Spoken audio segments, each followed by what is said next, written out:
আর আমরা মা বোনদেরকে রিকোয়েস্ট করবো, 4টা মূলনীতি মেনে কাপড় চোপড় পরবেন। আপনার কাপড়টা এমন হবে না যে কাপড়টা পরলেও অঙ্গ প্রত্যঙ্গ দেখা যায়, বোঝা যায়, এমন হবে না। কাপড়টা এমন হবে না এত টাইট ফিটিং যে আপনার অঙ্গের উঁচু নিচু অবয়ব বোঝা যায়, এমন হবে না।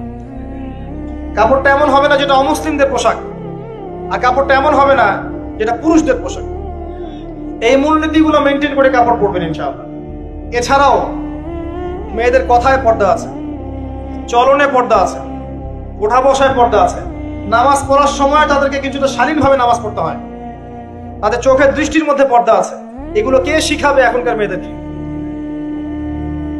সবসময় বিজি দেখবেন নতুন কোন সিরিয়াল আসছে, নতুন কোন ফ্যাশন আসছে, নতুন কোন পার্লারে কি আসছে, কোন কাটিং আসছে, কোন নায়িকা আসলো। ওই যে বাংলাদেশে কোন এক নায়িকা আসছে,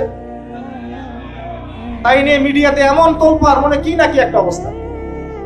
আল্লাহর কাছে তোমার কি মূল্য আছে হে? আল্লাহর কাছে তোমাদের কি মূল্য আছে?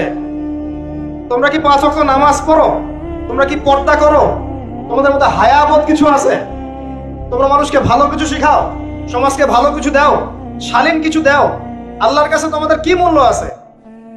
নবী সাল্লাল্লাহু আলাইহি ওয়াসাল্লাম তো জাহান্নাম দেখে সেই কথাটাই বলেছেন, আমি জাহান্নাম দেখে আসলাম, সেখানে বেশিরভাগ অধিবাসী হচ্ছে মেয়ে, নারী।